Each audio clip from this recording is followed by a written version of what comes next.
Maayong adlaw kanyong tanan nga nagpaminaw karon ining tulumanon kini ang akong suliran. Ilabi na kaninyo Dr. Rini Ubra ug Attorney Eileen Bathan. Ingon man sa mga artista nga may maghatag og kinabuhi nining akong suliran. Ako si Radcliffe, 48 anyos, minyo ug taga Cagayan de Oro. Punto medical kining akong suliran. Ang kuno nako nga agresibo gyud ko kaayo sa sex. Apan ning bag-o lang, may lahin ako nabantayan sa akong organ. Aron inyong masabtan, ingon nini ang mga panghitabo.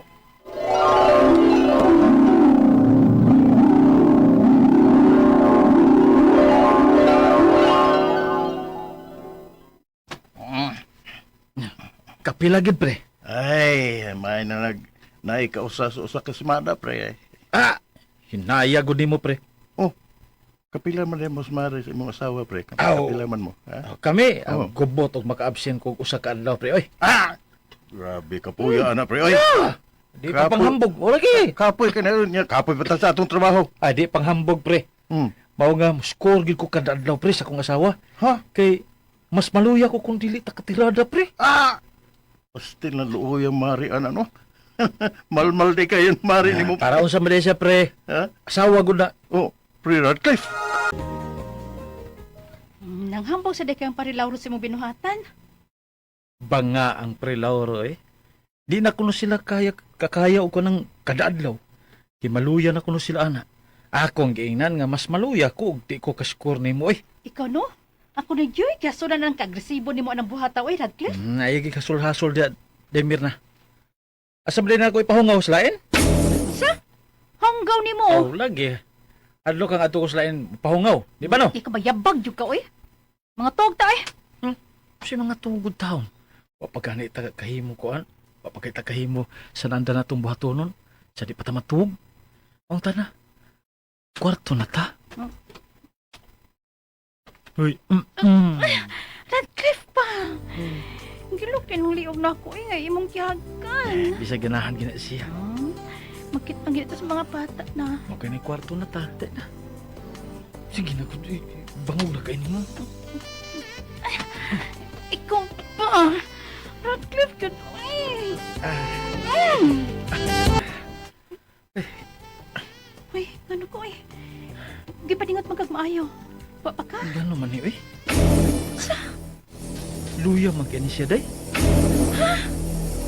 Na kung ka nasa una pan luya man eh. Mapilong man.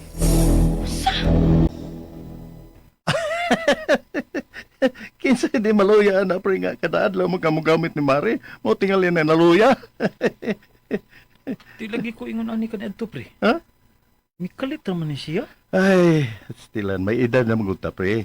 Ingon man ni anak ko, no, kung magkaedad na, magkaluya na lang.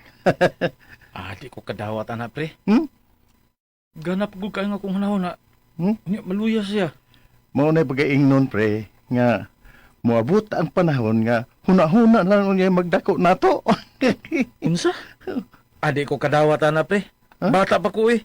Unyo mukalit lag ingon adto. Di ko makadawat ana pre Lauro. Pre Radcliffe.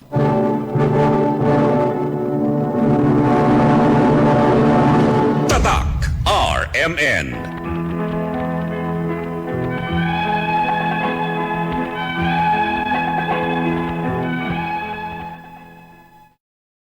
Nadismaya gid ko sa kalit nga kausaban sa akong organ. Wa gid ang tanay luya-luya bisag kada adlawon pa nako gamiton ang akong asawa. Kay alang nako, mas magluya ko kung dili ko kagamit sa akong asawa. Apan kalit mo tong kaluya atong higayuna. Pero di ko kadawat ba? Mao na challenge ko. Mao nga gibanatan ginako ang akong asawa anang gabi na. Kay wow baya nga murag giyamiran ko sa akong asawa. Ugon niya.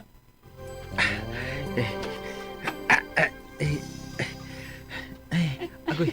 Dugay pa na ka. Ay, hapit na day. Hapit. Ay, pagsigsaba. Uy, kini, ana. Agay. Ay, Mga ano ka? agay.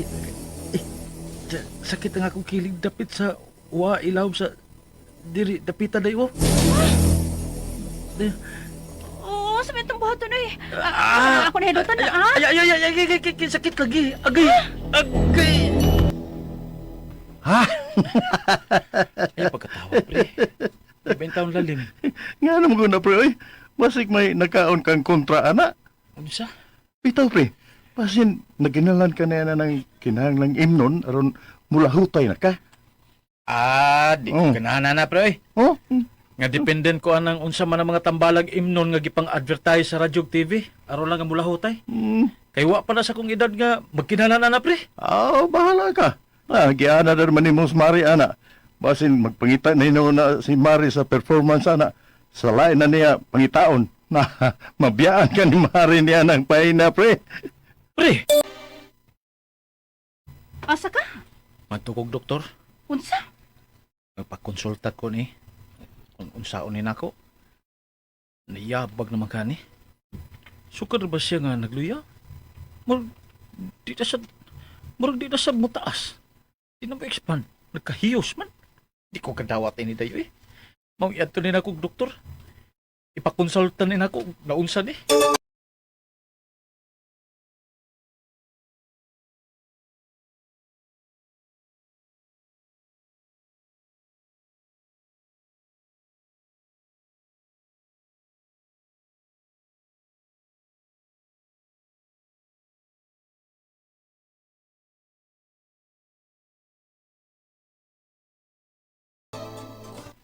Ingon ani ang nahitabo, Dok. Nagkaluya naman ako, ah. Kunya kung, kuan ba, kining mo-climax ko. May sakit man nga mudungan inig release na ako. Dinig dapit sa akong kilid, Dok. Apan sa ilaw mga bahin, kini dapit sa punuan. Okay. Ihubo ko palihog sa mga karsunes o underwear. Kay may check-upon ko. Ha?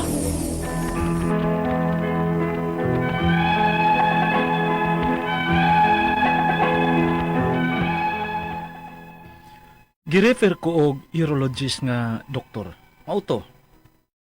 Gi-check up ko. Girekta lang akong anos.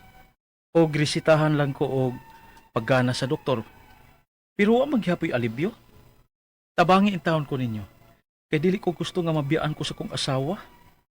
Ang ako mga pangutana mao kining mosunod. Unang pangutana. Agresibo kay ko sa sex. Apan nganong kalit pala ang tawag kaluya nga akong kinatao. Ay, di naman ko makahimo. Nagsugod ni sa dihang 43 anyos ko. Hangtod karon. Sa ako na kaning edad? O na-overuse ko lang ni, maong kalit nga naluya. Ikaduhang pangutana, kanang mo release na ang ako pa. Kanang mo climax na ko. May sakit sa luyong bahin sa kong kilid. Wa kay ugat nga napiit ni ini? O may hinungdan nga wa na'y power nga akong organ? Ikatulo pangutana, wa kay problema sa ilaw mga bahin kay musakit manggod siya nag-release ako, ah. Kung naaman, unsa man sa pananglit. Kay nidool ako urologist. Grikta lang akong anos. Apan, pagana ra may iyang gi-resita nako, ug wa ra bay alibyo. Ikaupat og katapusan, asa man kumuadto? O unsa pa man nga klase sa doktor ang akong duolon aron matambalan gining akong gibati. Kay mahadlok lagi in taon kung mabiyaan ko sa kong asawa. Palihog, tabangi og tambagi ko. Kini ang akong suliran. Radcliffe. Mayong adlaw mga suking tig paminaw din sa tong programa. Kini ang akong suliran. Aniya sa bako si Dr. Rene Obra makiguban kaninyo sa inyong mga suliran, sa inyong mga kalibog gumunhap sa kinabuhi.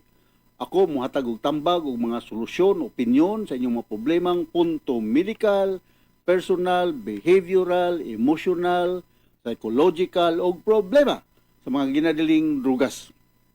Klase-klaseng pamagi sa pagpadala sa inyong mga sulat-suliran rin kanamo. Pwede kanyo ipadala sa itong email, suliran_612@yahoo.com or sa itong Facebook account, kini ang akong suliran, official writer's page. O sa mong buhatan sa 3rd floor, Jose R. Martinez Building, Osmeña Boulevard, ning Dakbayan sa Sugbo.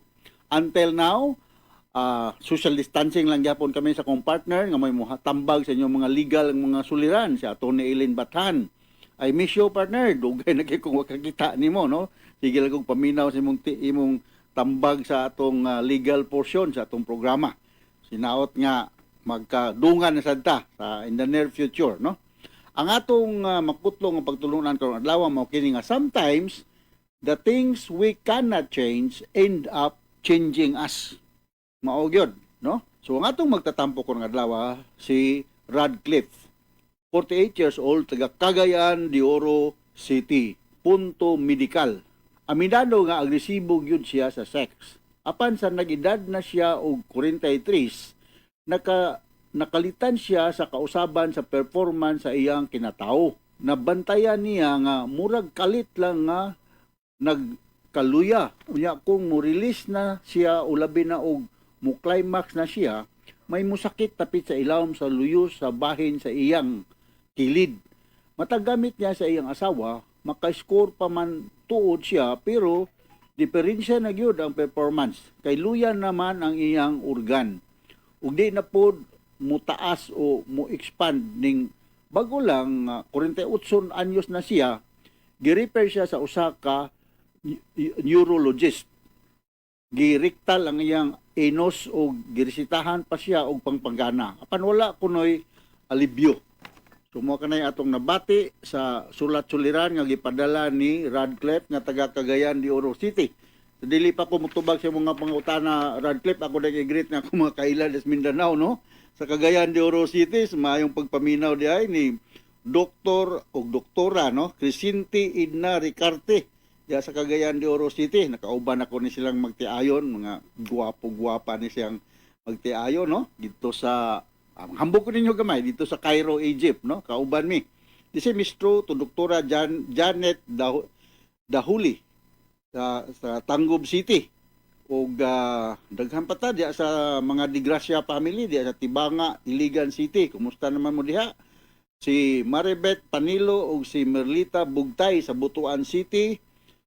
Attorney Victoria Ababa diya sa Sulop, Davao del Sur.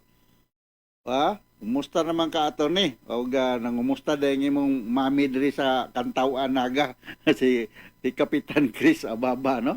O uban pa na itong mga kaila diya sa Mindanao, si Stephen Kirali o si Betelmi Montigo. O may pagpaminaw din nila sa Mindanao. So, unang pangutana ni Radcliffe. Aggressive kaayo ko sa sex. Apan nganong kalit na lang og naluya ang akong ginatawo ug di nako kahimo. Nagsugod ni dihang 43 anyos pa ko hangtod ron sa edad ko nga bata pa. O overuse ko lang ni mong kalit ng naluya. Well, part of normal aging process gud na, Radcliffe, no? Pero murag sayo rasad kay 40 pa man ka, no? Matay nanay atong gitawag sa ato mga lalaki nga erectile dysfunction. Unsa man ang erectile dysfunction? Kana siya mo na siya inability to get and keep an erection firm enough to perform sex, no? So naagyan yung mga from time to time mga problema. So underlying treatment na maka-apekto sa imong performance. Most especially kung na kay heart problem or na kay diabetes mellitus or taas ang imong blood pressure or taas ang imong kolesterol. Nga naman, kay kung taas ang imong kolesterol, muklag mangguni sa blood vessel. Ato ni gitawag og atherosclerosis.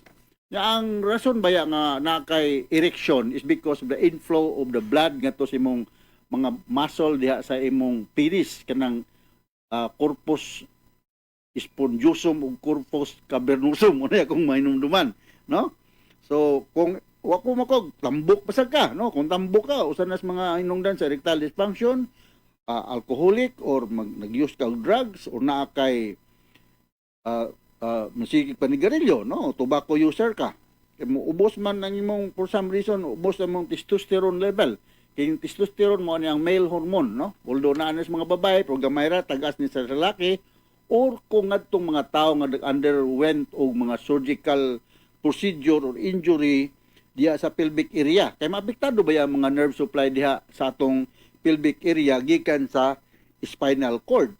No, gawas niya ani mga ako gipahingan lang, nasa mga psychological reason. Nganong naamay, gitawag na to erectile dysfunction. Kada mga depressed, kada mga anxious or stress. Mo na yung mga rason nga nung naamanta aning gitawag og erectile dysfunction. Ikaduhang pangutana, kanang mo release na ang ako, kanang mo climax na ko, may sakit sa luyong bahin sa akong kilid.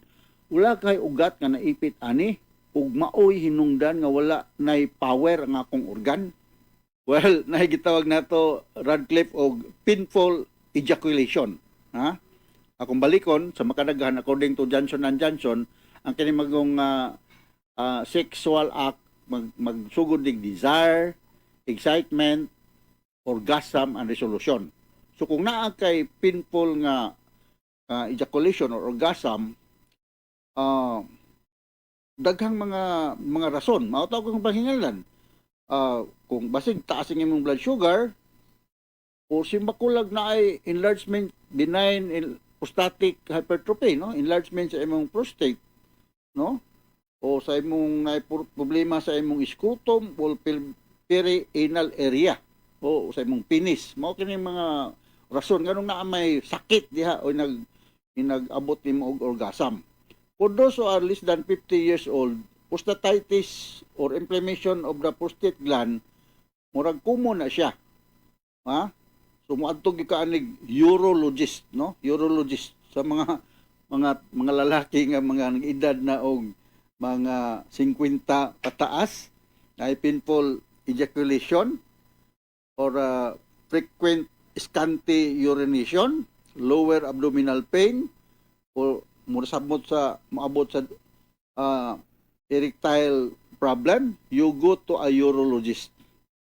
Ug usa sa mga inunta rason po niyan labay na katong dili mag-careful kining sexually transmitted disease, especially trichomoniasis, no?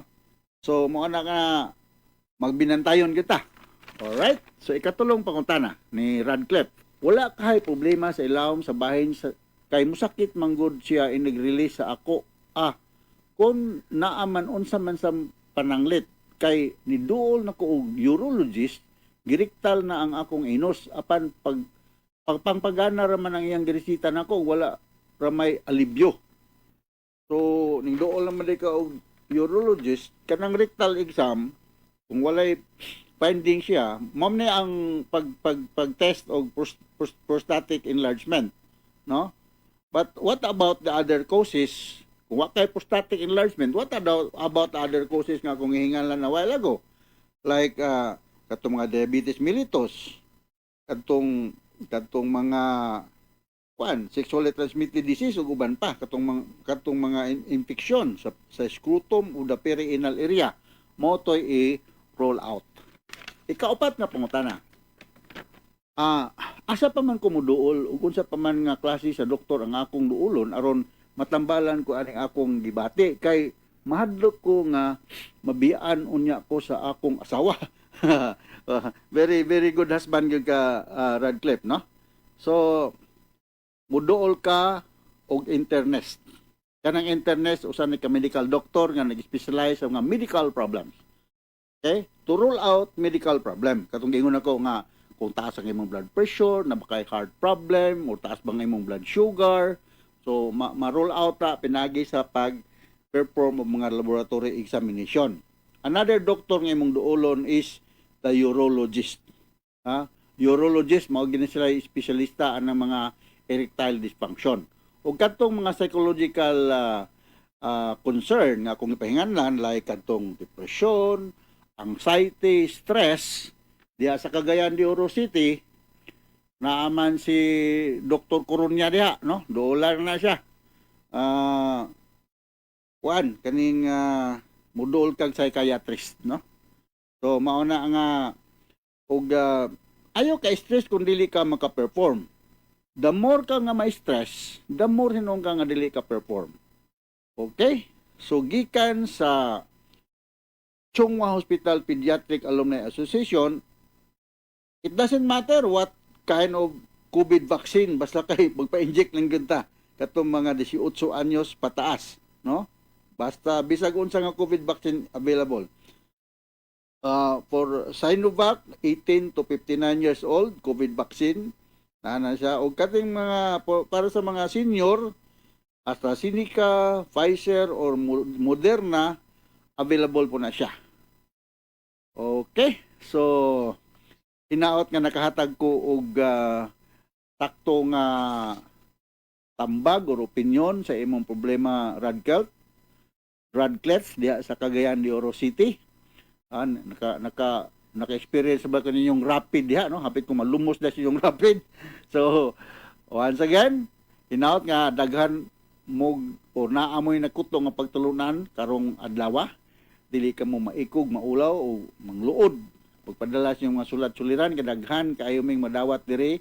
So di mo mangluod kundi dili matagan og dili mahatagan dayon og pagtagad. So with my partner Attorney Eileen Bathan, kami maningkamot gyud nga makahatag kami og kulor ug kinabuhi sa inyong mga sulat-suliran nga gipaabot diri kanamo. Ug gikan kanamo sa Radio Mindanao Network. Thank you very much sa inyong pag-patronize sa among mga programa nga kami nagpabiling numero 1 nga radio station dinhi sa Sugbo ug sa akong dakong pagtuo dili lang sa Sugbo ug dili the whole of Visayas and Mindanao. Mo na akong pagtuo ha, dili na sa confirm ha, pero ang akong ma-confirm numero 1 mi sa Sugbo. So once again, daghang salamat ug maayong adlaw.